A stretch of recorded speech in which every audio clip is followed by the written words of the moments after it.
A spectacular performance.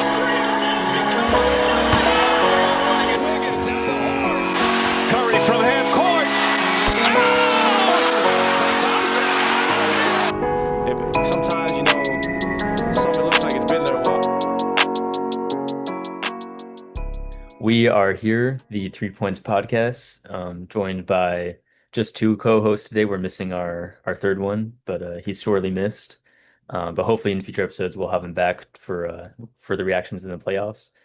Um, Basically today's episode is going to be a recap of the first round of the playoffs, which was very interesting. Lots of our predictions were incorrect, I guess, or there was a lot to learn in this first round. So it's gonna be a fun episode to talk about all these games over the past 2.5 weeks or so.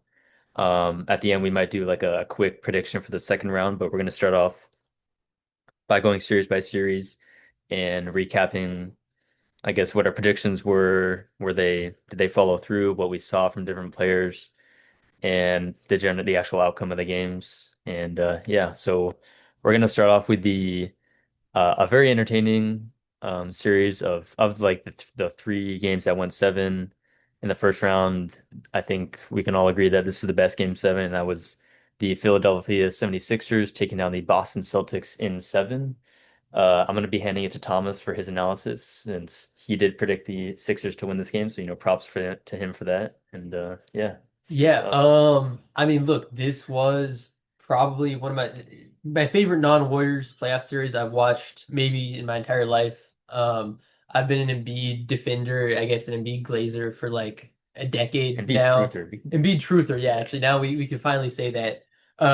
For a long time, basically going back like to when I think they had Jimmy Butler. I remember like this is a very deep hole, but I remember being mad that Jimmy was stealing shots from B down the stretch back in like 2019. So that's how long I've been at this. And it's been a rough I guess basically entire career for anybody who's been in this business. But finally, us Joel Embiid fans get something to celebrate. He and the 76ers pulled out one of the bigger upsets in recent memory. Seven beating the two is always going to be impressive. When you consider that this was a two-seed Celtics team that a lot of people were saying was actually the best team in the entire Eastern Conference and probably the third or even second best team in the entire league behind the Thunder, it makes it even more impressive. Uh, for specifics, like let's start with the obvious. Joel Embiid, again, I already mentioned his name, has struggled for so many years. I mean, I'll be the first to admit, as somebody who's defended him, he has looked awful in many playoff games over the course of many different seasons, over the course of many different series. He has continuously struggled. He's struggled to pass out of double teams. He's struggled to find his shot when he's playing on dead legs, and he's struggled to move on the defensive end.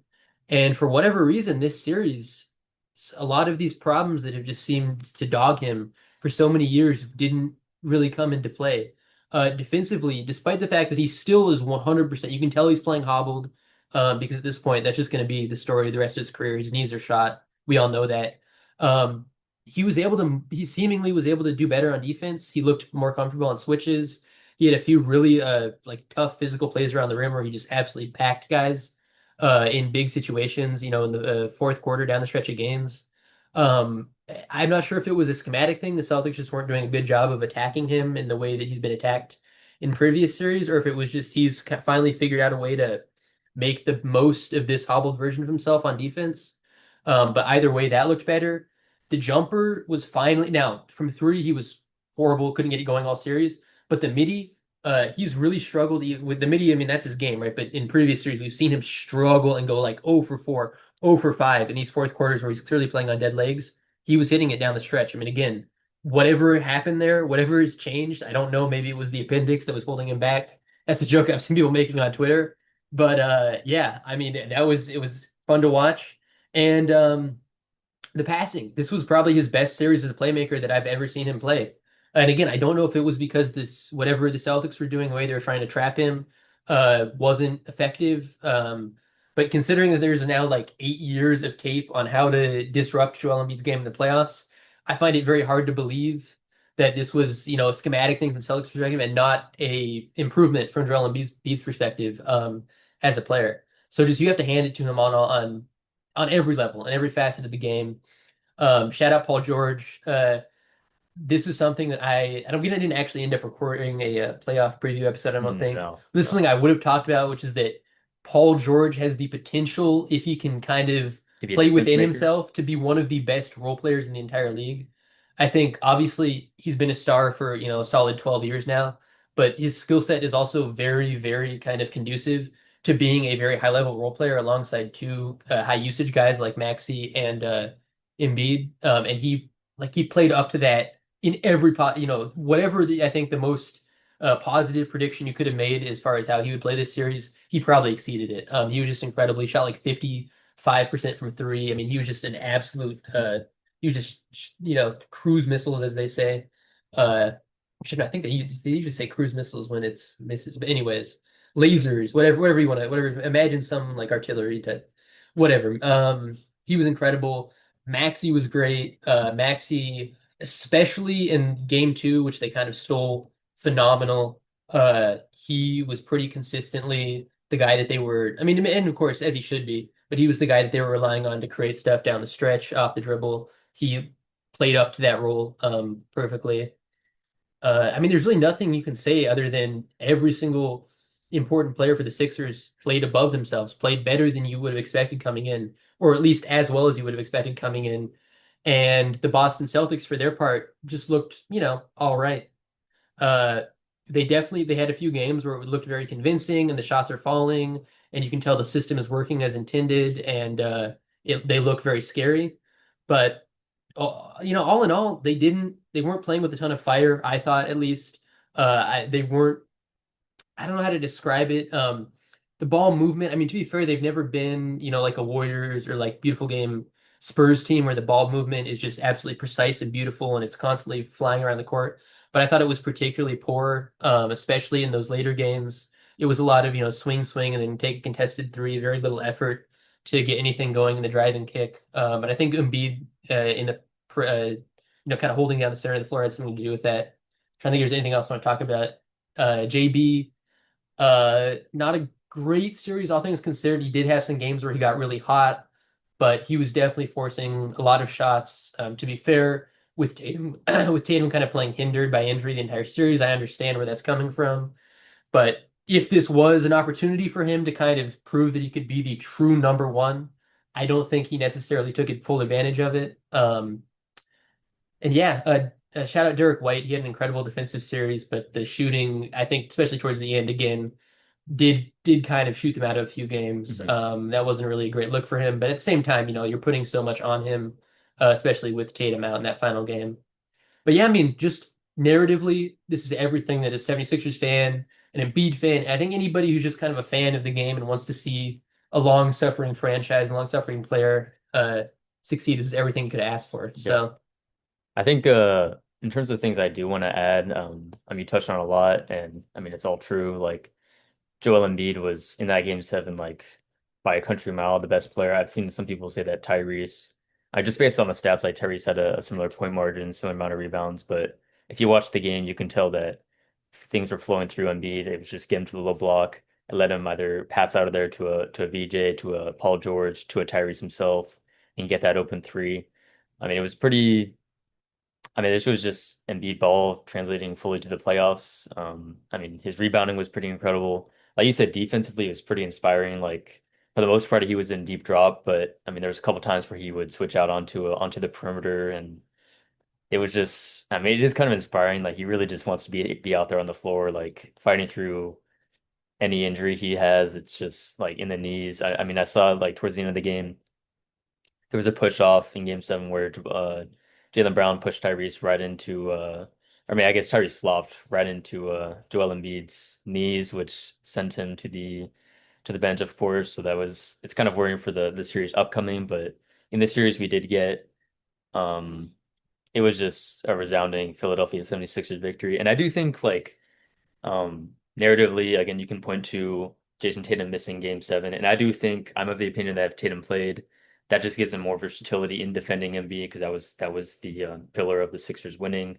You can put instead of Jaylen Brown defending Embiid, which he did for a large stretch in that third quarter, which was, I mean, shout out for Jaylen Brown for trying, but that was just, I mean, they didn't really have any looks to go to try to defend Embiid, but I think Jason Tatum would have been, if they wanted to go small, he would have been the best non-center. He's probably one of the best non-centers in the league Yeah. at defending a guy like Embiid. So, but at the same time, they were without Embiid for the first 4 games, so you should have swept him in the first 4 games, and you wouldn't have to deal with this uh with the blowing the lead. So, um, but that's it. I thought there was another thing I wanted to kind of point out. I do think like the Celtics, in terms of their offensive process, it's pretty tough because you live with three, die by the three, and that is kind of their mantra. But I do think in more recent years, they've kind of transitioned from just having the best 3-point shooters and just spraying to kind of getting more guys involved, driving down the lane and kicking out. And I didn't really see that in the latter half of the series, which I think is kind of what cost them offensively. Like they're scoring, they scored 100 points or less in the last 3 games, which kind of last 3 games, which kind of tells you everything about their offensive process, not really being or just being way too reliant on the outside shot. And like Thomas said, Derek White didn't have a shot going, and you're able to sell out on these shooters because they're too scared to get downhill. Sam Hauser is one of those guys. Shireman is one of those guys. Ron or not Ron Harper. Yeah, Ron Harper. Yeah, Ron Ron Harper. Harper Jr. Yeah. Didn't get a lot of minutes, but again, it's a guy you can kind of sell out. Started game seven for some Game reason. His 7, yeah. Duva, I mean, that's just a Yeah. classic gimmick. Yeah. I think, I mean, it's fun, but like, was it really worth it? Yeah, probably not smart decision, but I do think ultimately like it is a 7-2 matchup, but I think fully healthy this feels like much more of an even matchup than 7-2 really tells you in terms of like the standings and how this plays out in the bracket. VJ is another guy I do want to give a huge shout Oh, out I to. didn't. Like, Yeah. I mean, for a rookie, just having the gall and just willingness to take and make like wide open to slightly contested shots. Like, I don't think it's as easy as I mean, you need someone to make those shots. Like it is a miss or miss league, and Embiid can make the right play, get it to the open shooter, but it's up to the shooter to make them. So shout out to VJ for having a huge series off the in the starting lineup as a rookie. Yeah. They've got an extremely bright future. And I mean, it really should be mentioned that they were very clearly choosing to sag off of VJ And he through made him basically pay. most of the series. He made him There were a pay. few games where he got really hot and they started kind of actually closing out. But for the most part, they were telling him to shoot, and he ended up making them pay it down the stretch. So yeah, shout out him.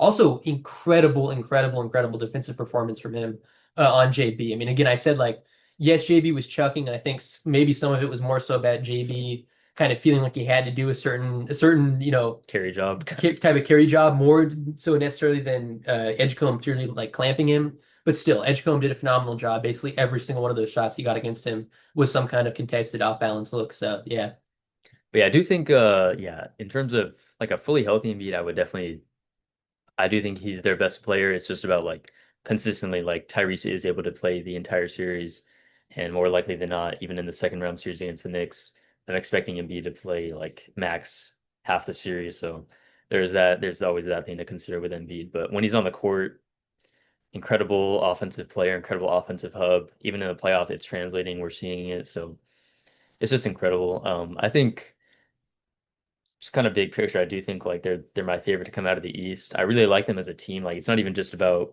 their top two and Embiid and Maxey. It's about the rest of the guys. I mean, you already pointed some of them out, but like VJ, Paul George, Quinn Grimes is a great guy.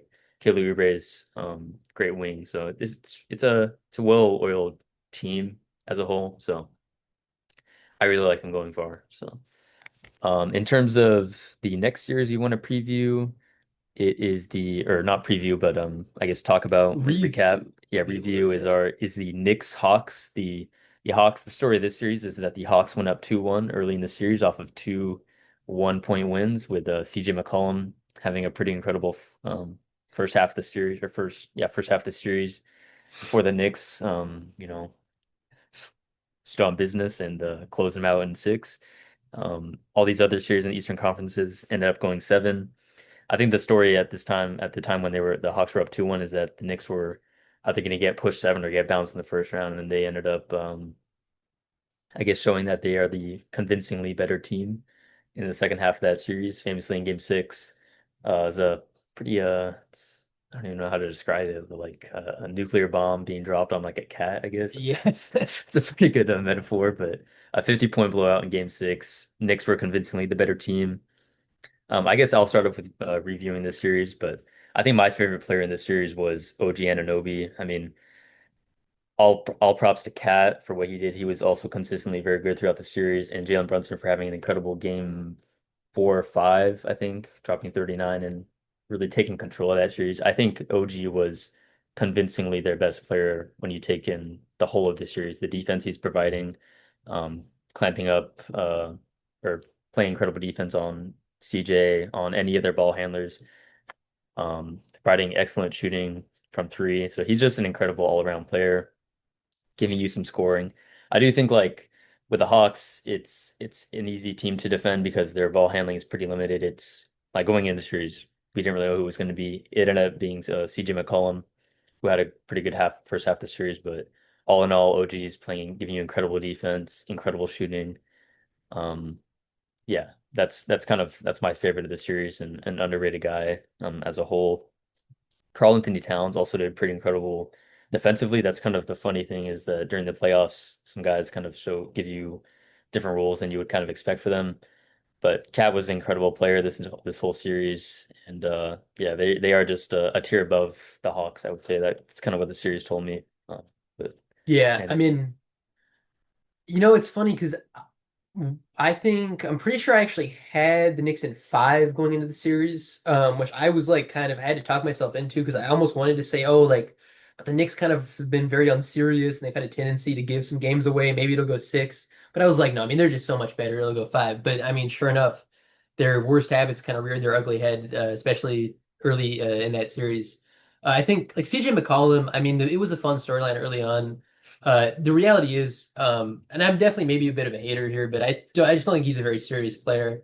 He's not a playmaker at all, and you just can't have the ball in the hands of a guy who's not a playmaker with any regularity in the playoffs without it hurting you long term. I mean, you really saw it those final three games when he was basically completely removed from the equation. I just looked it up. He averaged 2 assists on the entire series, and that kind of tell. I mean, when you consider if you actually watch the games and you saw how much ball handling he's doing, I mean, it's just inexcusable for a guy who's touching the ball that much to only have 2 assists, especially as a guard who's theoretically playing the one for your team. Um, I mean, if you send two at him, you trap him, you jump out at him on screens, he looks completely helpless. Or I mean, sometimes to be fair, he's very hot and he'll just shoot over the double and hit it anyways. But aside from that, there's just not gonna be much going on. Wesley just brought up Jalen Johnson's basketball reference page. That's a guy who a lot of people rightfully coming into the series said, look, it was a fun regular season, but we do kind of want to see what you have for us in the playoffs because you play a kind of you play a funky brand of basketball. You are clearly the best when you're in transition, and your transition opportunities are going to be limited in the playoffs. What can you do in the half court? Can your defense hold up, etc. And I would say he gave kind of a resounding maybe meh answer to most of those questions. He was fine, and I definitely think that he proved that in a slightly more reserve role, a third option type role, maybe second low level second option type role, he could be a very valuable playoff contributor. But the reality is, when you watch him play offense in the half court, he's not somebody who's consistently able to generate advantages with his handle against decent defenders who are playing at playoff intensity. And so just that alone, I think long term, when you combine that with the fact that he's only a mediocre shooter from downtown at best, there's going to be some questions I think asked about him long term. And then for the Knicks, I mean, we've just seen this version of them enough to where, I think they're just more experienced, honestly. If I yeah, had to tie it down to one thing, it's yeah. just they've been here, done that. And what, yeah, I mean, what I was going to say is to where you can't really answer any questions from this series. Yes, they locked in towards the end. Yes, Jalen Brunson flashed what we know he can flash in a few games. Yes, OG Anunoby and Anunoby had a how do you actually Anunoby? and it's Anunoby, right? Yeah, I think Yeah. so. Had an incredible series. At least if I'm going off of my recollection, I think we've definitely seen him have up and down series in the playoffs before. So it'll be interesting to see how he does in the second round against the 76ers. Mikal Bridges, who really one of the narratives. He had 0 points in The one game. narratives, I mean, this season was like, is he washed now? I mean, it certainly looked like he was in that playoff series. I would not count on getting more than 10 points a game out of him going forward in any given series. I'm trying to think about anything else. For me, yeah, for me with the Knicks, it's much more about let's just see what you do Yeah, in this now next round. in this next round I because think a lot of people you've were, been here so many times before yeah, now. yeah. I think it should have been like a given that they would beat the Hawks. Just because, I mean, in the regular season, you could say the Hawks were like an above average team, but just when you break it down to the half court, which is what the playoffs really is, it's like how good are you when the defense is set the vast Yeah. majority of the time. Obviously, you can create the OKC Thunder. If you're a good defense, you're going to create more transition offense, and that's what the Hawks relied on a lot in the regular season. That's why Jalen Johnson is the snake in terms of their offense, because he is so good in transition. But you don't get a lot of those safe opportunities, so easy opportunities in the playoffs. It's the defense is loaded up, and those opportunities are just not there.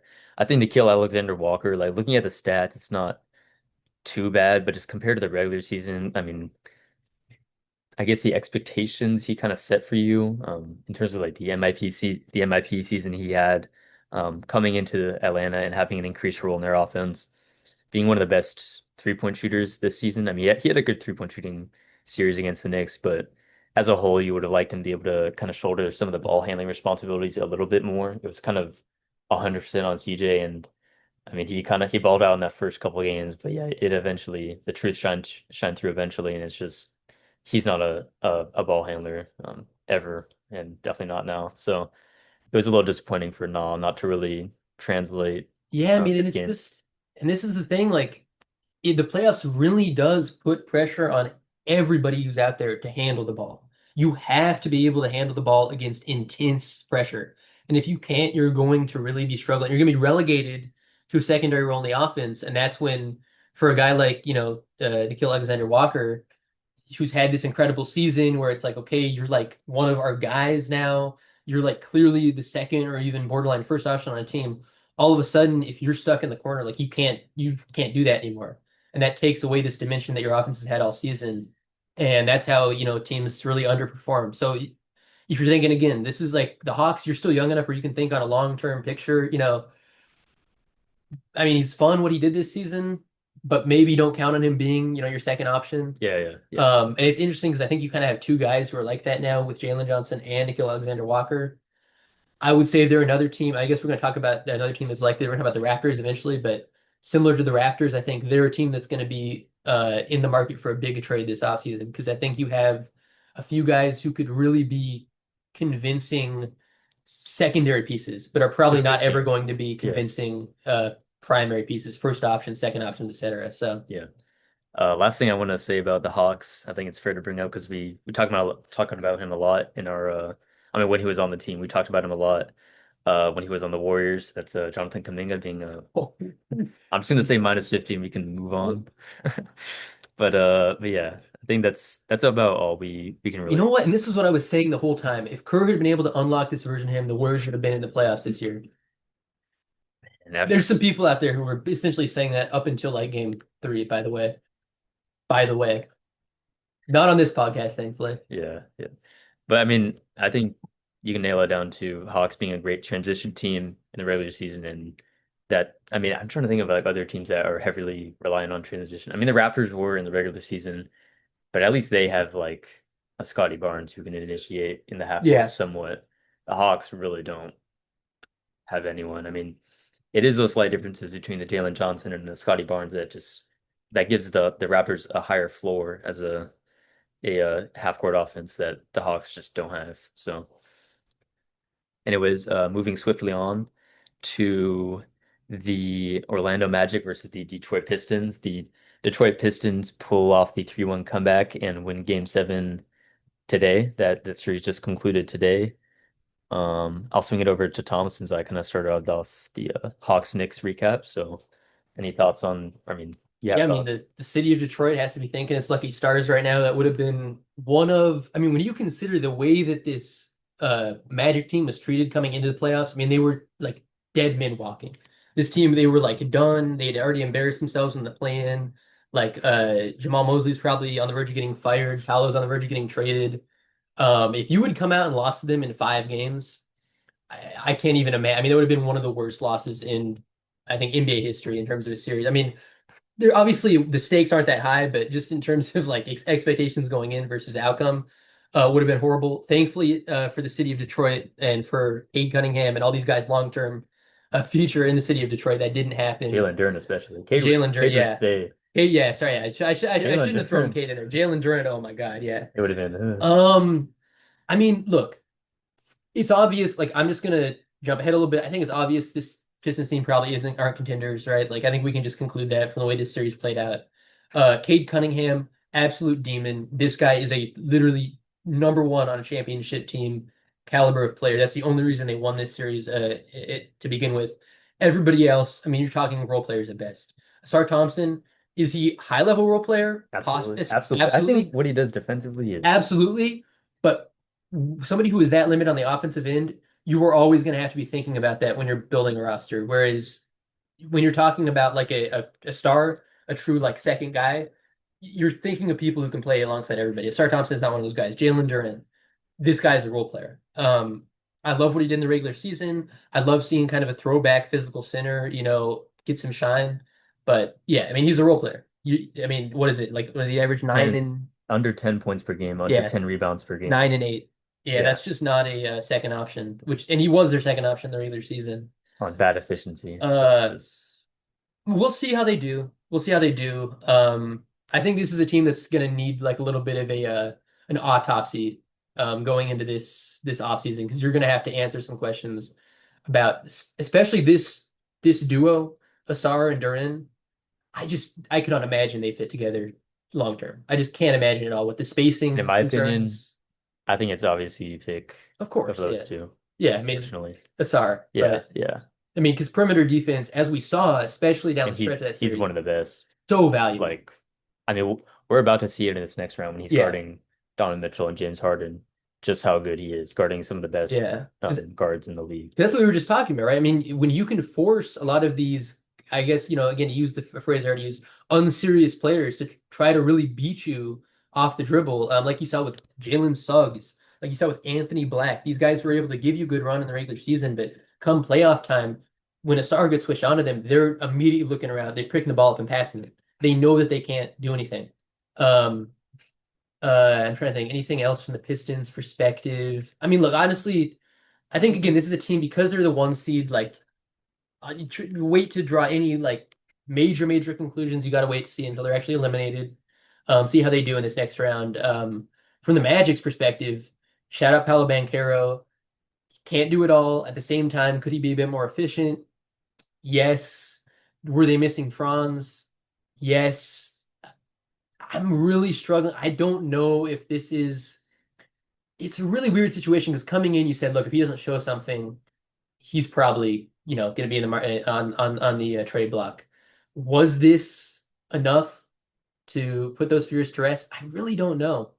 I really don't know. I think that'll be something very interesting to watch. It's clear that without Franz, there just wasn't enough half court offense to win them a single game. Uh, but the question is, He went out in game 4. he went out, I think, halfway through game 4. I'm Uh, pretty sure.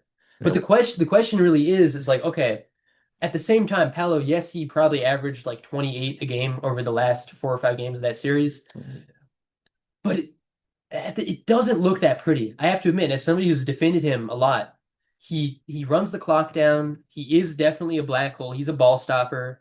He surveys the court. He kind of like does, the mellow like jab step, pivot, tough midi. looking and then okay into a tough midi. He's backing guy down for 8 seconds, then he's finally like getting a turnaround fadeaway, and it's like yes, he's able to give you 28 points on maybe like league average, at least playoff average efficiency. But he Pretty does, bad efficiency. I mean, yeah. I'm But just kind of curious he what does Kane kind of freeze the other guys out. okay, it's just a little better. So I don't know. I don't have it within myself to hate on him too much though, because again, he's just. I mean, you look at. I mean, Jalen Suggs is an absolute joke. I'm sorry. That's the kind of player I don't want on my team. Just so inefficient. He's supposedly an elite defensive player. To me, he looks like a fake demon. He's getting cooked by Cade all series. I know Cade is that good, but I mean, I'm sorry if you are an elite defensive player and you can't stop the elite offensive player on the other team from looking like an elite offensive player, then you don't have any value. Especially when you're shooting 26%, especially when you're picking the ball up every time you face any defensive pressure, especially when you're turning the ball over, you're not making advanced level passes as the supposed point guard. Um, yeah, he just had a really rough series. Uh, I mean, added to the list, right? That's team's a lot of questions to answer. The Magic. Any thoughts? Yeah, yeah, definitely. I think coming into the series, I kind of had a like it's kind of like a random thought, but I kind of compared them to the Houston Rockets last year, where they were very young and had an elite defense, and then it didn't fall apart in the playoffs necessarily, but you can kind of see how reliant they were on that defense to kind of carry them to that high seed. The Rockets last year were the number two seed. The Detroit Pistons were this year the number one seed. So I feel like not that they were a fake number one seed at all. Like this defense was elite, Cade was elite all year. This is an elite unit, but I do think that like a young elite team can kind of carry you pretty far, and then in the playoffs that can kind of fall apart as we kind of saw. They got taken to seven by what most people considered a much inferior team on both ends of the floor. Even with a healthy Franz, they really should have taken care of business. I understand Franz is a pretty good defender, pretty good matchup. Like specifically for Cade, he is probably one of the better guys because what you really need is just a guy that's a little taller than him, a little more mobile and able to stick with him. And I mean, you saw without Franz that it kind of fell apart. And it was very disappointing that um with Franz, they looked like a kind of a shell of their number one seed self. The defense is still elite. It's like one of the greatest of all time, I would say, or definitely like just behind OKC and San Antonio this year. It's kind of hard to um with those two elite defenses, it kind of overshadows how good this Detroit defense was. Like with guys like Asar, Ron Holland in the regular season. Cade himself is an elite defender, or not elite, but plus defender. So it's just a great defensive unit. But I think, like Thomas said, the series kind of, for me, they got out by the skin of their teeth, and it kind of exposed to me that this team is not like a true contender, at least not yet. And there's definitely some moves they have to make in terms of Duran. Unfortunately, I mean, he had a great regular season defensively, offensively, not really creating his own shot, but pretty incredible player this regular season. It just kind of fell apart by the wayside in the playoffs. And I do think you have to keep a guy like Asar. And I think in terms of their half court offense, what you really saw was the lack of spacing. Like oftentimes they're playing with two to three non-shooters when it's Cade. When you have Kidd and Duncan Robinson, that's like all the shooters you Duncan have. Robinson looked like a non-shooter this series, I can tell you that. Exactly. That's just how bad the spacing is in this series. Tobias Harris, I don't think you brought him up, but I think he But had yeah, a that's a pretty incredible series for by his standards. Was gave you some much needed offensive juice. I mean, it was hard to come by for both teams this series. Like it's pretty much Cade was the only, half like plausible half court engine for both teams this series.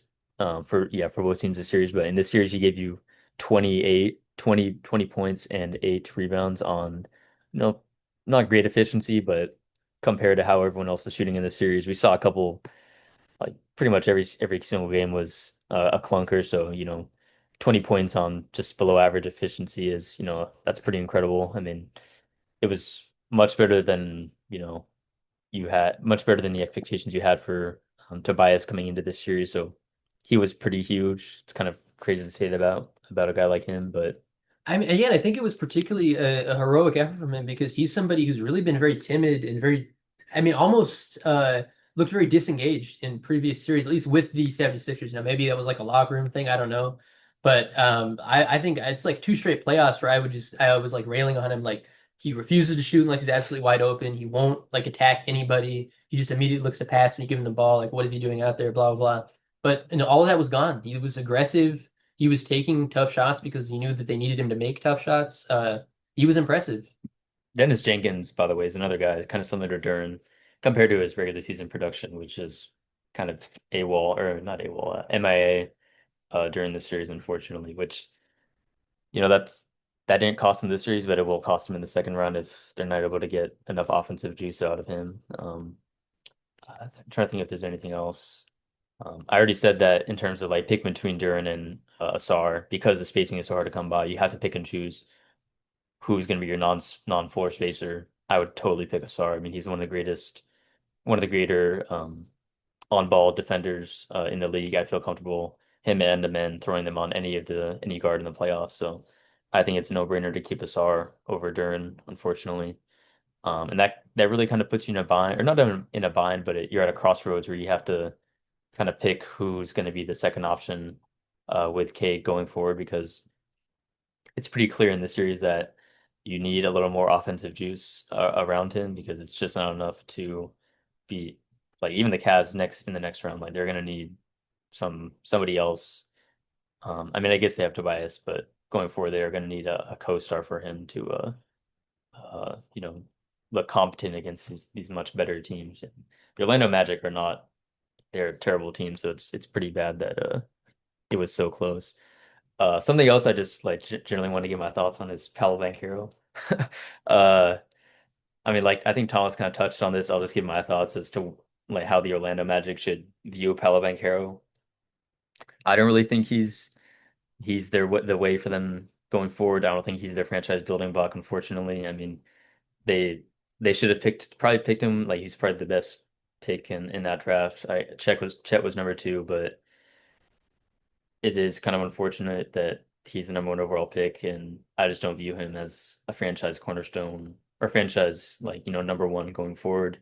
In the playoffs, you kind of see that the inefficiency is not really there. The 3-point shooting, like for some reason, man, he does become kind of a sniper in the playoffs. I guess that's kind of interesting. But over the longer trends, like in the regular season, it's he's not a good shooter, so that's why I'm not really kind of sold on the hot shooting in the playoffs. He shot 5 of 11 in whatever game he had, like Yeah, 45. 45, yeah. But outside of that, That was he's game five. No, that was game six, I think. No, wait, no, game game five, six. game five. Game six, Nope. isn't it? Yeah, Nope, my that bad. was today, My bad. I think. But yeah, so game six, shot 5 of 12, or no, 6 of 11 actually. So 55% from three. Outside of that, 0%, 0%, 40%, but on low efficiency or on low attempt. No, that was game five. See, because he had 34 last game. This is showing What's this? this is showing game six's last game. It This probably doesn't update till the end of the day. this is today. Or No, no, yeah, you're right. it is May So 30th. yeah, six, Yeah. 5. Game five, he had 45, but in over the longer sample, he's not a good 3-point shooter at all. And I think like something I kind of talked about in while we were watching the Cavs Raptors game is the ability of a player to make shots in the intermediate area, not from the three, and that means like not from the 3-point line, not in the paint, but kind of in that floater to mid-range area. And I think that's kind of what differentiates a lot of the time a I guess I'm trying to think of the like a dependable scorer, being able to be efficient on those shots. If you're able to, like Donovan Mitchell, for example, today, he was able to turn to the floater a lot of the time because that's not in the paint, that's not a 3-point shot. It's less volatile, less difficulty if you're able to make it if you have the touch. Not to compare him to like the greatest scorer right now, but that's kind of what makes Shea so dependable and such a good scorer is he's comfortable in that mid-range to deep three is he's able to make that like 60% clip. So I think that's the I guess like next step for Paolo if you really do believe in him is he has to start making those kind of shots um like getting downhill like just outside the restricted area. Another thing with Paolo I do want him to improve upon if I want him to become a franchise number one is his passing and vision. He's just not that good of a floor like visionary, I guess. Like the spacing, like Well, I mean, and that's where I'll step up to defend him because I really do think that schematically this series, I he's will. being absolutely screwed. You cannot play this guy next to Jalen Suggs, next to Anthony Black, next to Javon Carter, next to all of these guys who are not these are quote unquote guards, but they're not ball handlers. You can't play him next to these guys and expect him to simultaneously be active in the paint, be aggressive at the rim, while also constantly floating around on the perimeter, having to dictate the offense for the team. And I understand Franz like is supposed to alleviate some of that. But I mean, the amount of times where you see Paolo Banchero basically standing at the top of the key and like directing the offense like he's the point guard, that's not where he's supposed to be. True, And again, true. is it some of that his personal like that is that him saying I want to play like that because I think I'm that level of player? Maybe, but I also think a lot of it is a combination of Roster schematic construction. incompetence and bad roster construction. I think if you put him, whether this is on another team or not, you put him in a situation where he's operating mostly, out of the elbow, where he's trying to get deep post position against mismatches consistently because you're running him off of screens off ball and getting him mismatches and then tossing him the ball, letting him go to work.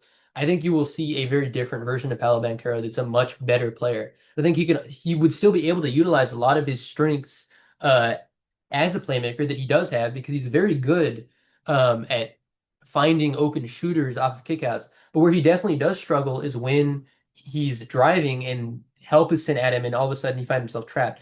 That is when he can really get himself into trouble because the reality is he can't dribble that well. He turns the ball over a ton when he Yeah. tries to dribble for any long, period of time. Um, and when you were able to send help and he's kind of driving, he does tend to get tunnel vision. Like that's where he struggles. It's mostly when he's playing off of 2 feet or when he's playing out of the post that he's just absolutely surgical hitting these open shooters. So I just think they need to really, at minimum, you need to probably fire Jamal Mosley, which was the I think likely outcome before this series. I hope he didn't buy himself another year at the job. I don't think you can really trust him considering the results that he got out of this team this Yeah, year. took the number one seed to 7, so keep him. Yeah, yeah. Anyways, I think you'll need to see a revamp in scheme at minimum, if not a revamp in roster. Yeah, Okay, I guess yeah, that's a fair. But yeah, the efficiency and the tunnel and get Suggs vision. out of there, man. Yeah, He's not as serious, at least alongside these other guys they have on their roster. He's not a legitimate option yeah. at the one. But yeah, that's anyways, we will move swiftly on to the next series that just concluded. We just watched game 7 of Raptors versus Cavaliers. The Cavaliers closed it out in 7. The Raptors made it much closer of a series than I thought going into it. Thomas was higher on the Raptors. He thought it would be closer, and he was right. So give props to the Raptors for being a much better team, much more serious playoff team than, I thought going into it. I thought they were going to sorely miss some of the half-court surgeons that they typically have, namely IQ, and then BI later in the series, he was out. Um, I guess yeah, you talk about the series first. So I'll talk about this one, but I do think like in terms of like who I was most impressed with, I'll talk about the Raptors because they're probably not going to get as much shine just because they're on the losing team. But Scotty Barnes was pretty incredible as a both as a playmaker.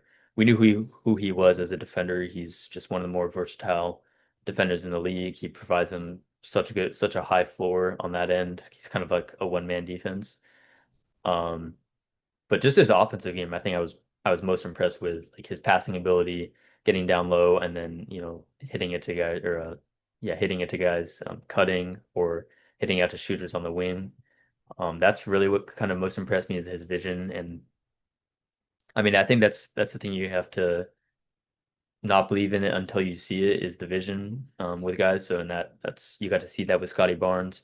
The scoring, it's hit or miss. His when he's doing it himself, it's not always pretty because he is more of a transition guy. They're a more transition team, but you do kind of see it with the post game a little bit. It's not like Joel Embiid-esque, but you do kind of see them some possessions going down to him on the low block, post up, and then kind of kick it out from there. But I also do think that that was more of a uh I guess like a circumstance against the Cavs because they don't have super strong wing defenders like Jalen Tyson is who you would I guess think of, but it's not too strong. So it's not. I don't want to take away too much, but I am very impressed with Scotty Barnes. He's moved up in my player rankings probably compared to where I had him, and I do believe in him going forward. So I think the Raptors they definitely got to shake some things up in the offseason, but I'm pretty happy with what they did in terms of how the series closed out with the Cavaliers.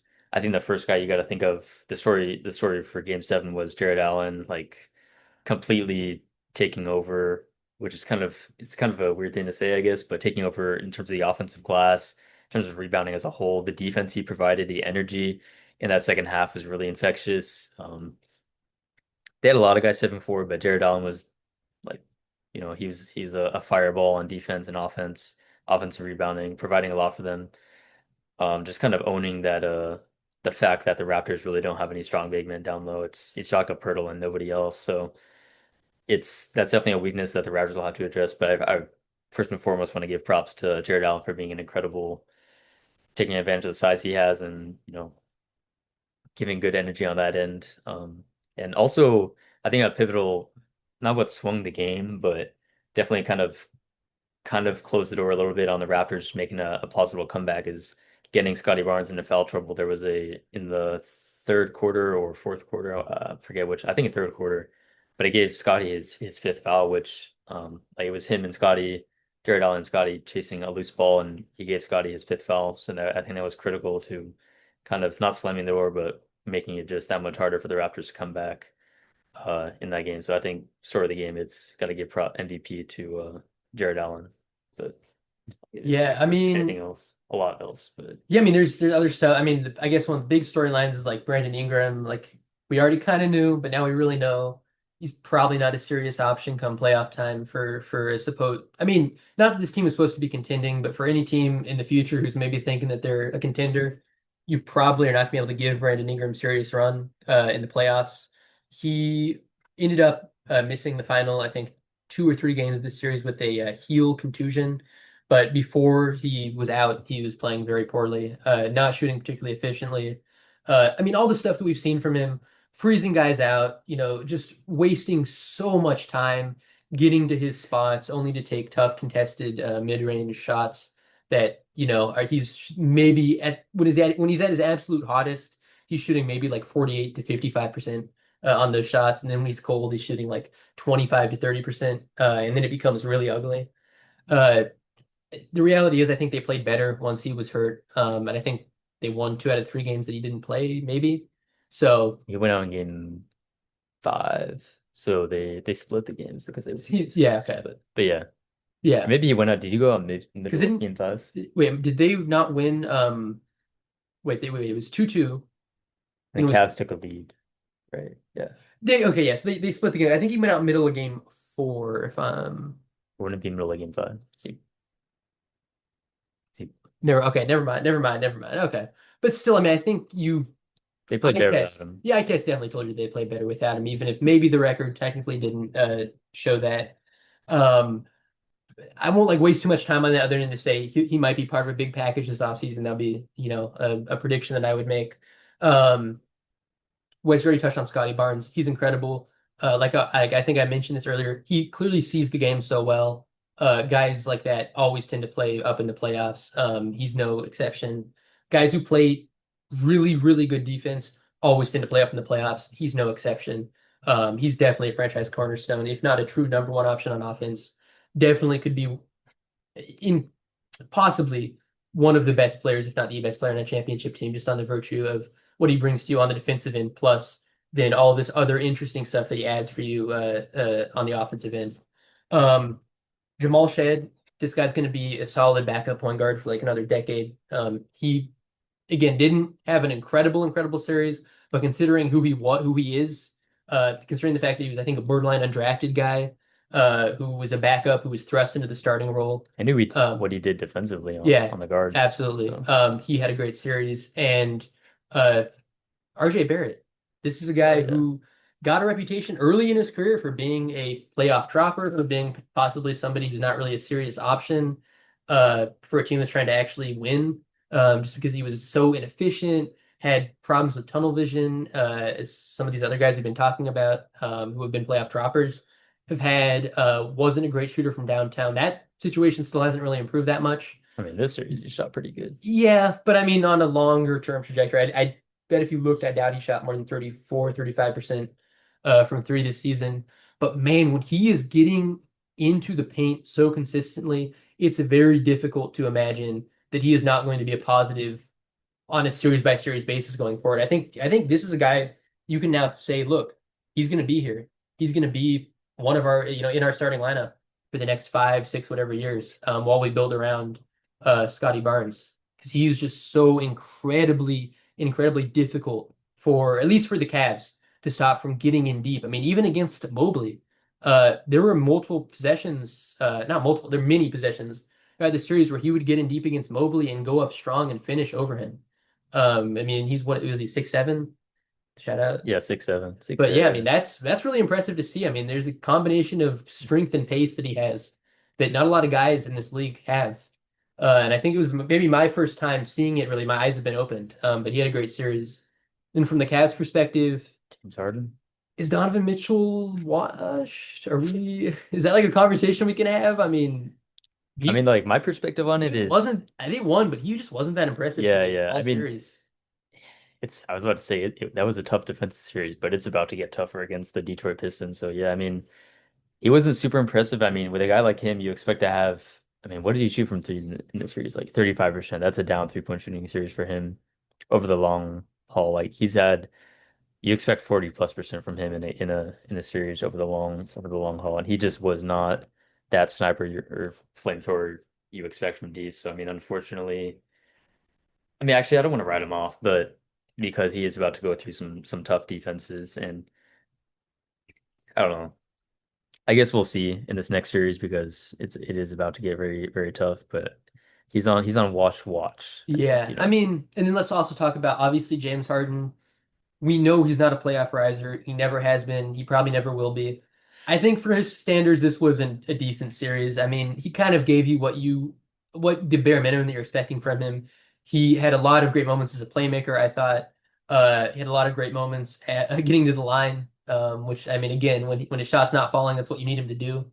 Uh, and I mean, I would bet if you looked at it, I mean, I don't have it in front of me. I would bet they won his minutes pretty handily. He seemed to be a very stabilizing force, the floor general for them. Old man Harden, that is what you're looking for.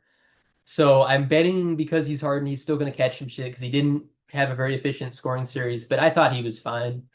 Mobley is the guy who I thought was probably the biggest riser out of everybody. He gave you the most relative to expectations. He gave you much more offensively than I think you've seen from him in maybe not in every previous series, but on average, when I've watched him in the playoffs, this I think was the best version of him that I've seen, especially offensively. He was really taking it to, I mean, they are a very small front court, the Raptors, but he was really taking it to their guys one on one in the post. And defensively, I mean, the rim protection, it's always there. It's always going to be there. It looked very good. RJ Barrett did stun him a few times, but most of the other guys were really struggling going up around the rim. So yeah, Yeah. I mean, I think the Cavs. I mean, that's just going to be I think that's going to be another rock fight type series. Them against the Pistons. If I had to bet. Honestly, I like like now that we're talking about like their number one options. And it's not as simple as that, of course, but I think if we're able to limit Donovan Mitchell, make him uncomfortable, make him and Harden uncomfortable at all. I mean, I think, like you said with James Harden, he didn't do anything that jumped off the page. Like even watching the games, it's not anything incredible, but he did a very good job of like, floating the ship in the non-Donovan Mitchell minutes. But I do think that Denver or that Detroit ball pressure is going to be like hell on earth for these guys, and I think they're going to feel it. I mean, if they're not having a good 3-point shooting season or a 3-point shooting series, I think their offense might fall by the wayside. Like now, they do have like as a whole a very good 3-point shooting team. Sam Merrill gives you good 3-point shooting. Uh, Max Strus, even Evan Mobley, like he was like you said, that it was the mid range and 3-point shooting and post game. He's a very good offensive player, but I don't know. Yeah, that ball pressure from Detroit is going to give the Cleveland Guards some trouble, unfortunately. So I might like Detroit pretty convincingly. I mean, if Cade's convincingly the best player, I don't know. That's very aggressive, pretty convincingly. I mean, we'll see. We're not onto our predictions yet. I guess I'll talk about that a little bit later because that's kind of jumping ahead. But yeah, I mean, let's just say I wouldn't fully agree with that But yeah. statement. But anyways, also yeah, I mean, like you said with RJ, just my thoughts. I think he's played incredible. I mean, compared to like your profile of him just a couple of years ago, it would have been ball stopper, inefficient scorer, and he's kind of turned all that around. I mean. Something you pointed out earlier is that without BI, I think their offense has been much more connected. Like guys are passing more, they're shooting better shots from deep. So it was just a better offense. And RJ was a huge part of that. Another guy that we didn't really touch on too much because he didn't have a great game seven. But he had a good regular season and a pretty solid like first latter half of the series or first half of the series, and that's Colin Murray Boyles. I think he was for a rookie, you're not expecting too much, and I don't think going forward he's going to be your starting five at all. He's more of a natural four, so maybe that's where he'll be going forward. But he gave you some good minutes, good rim protection, good defense, um, solid scoring on the inside. So I mean, just solid for a rookie, solid production for a rookie, but nothing too much that jumps off the page. Just want to mention his name. Yeah. Oh, and just before we move on, I just want to add, if Emmanuel quickly plays, I think they maybe could have won this series. I'm not going to elaborate on it too much because it's a hypothetical. But when you think about the spacing he provides, the ball handling, etc., it's something to think about because I think it might be very easy to draw conclusions about this Raptors team and their ceiling going forward based on this series, while forgetting that they were missing a guy who basically was their second option for much of the regular season. But anyways, not it's a hypothetical, so no point in elaborating too Yeah, much on it. good point.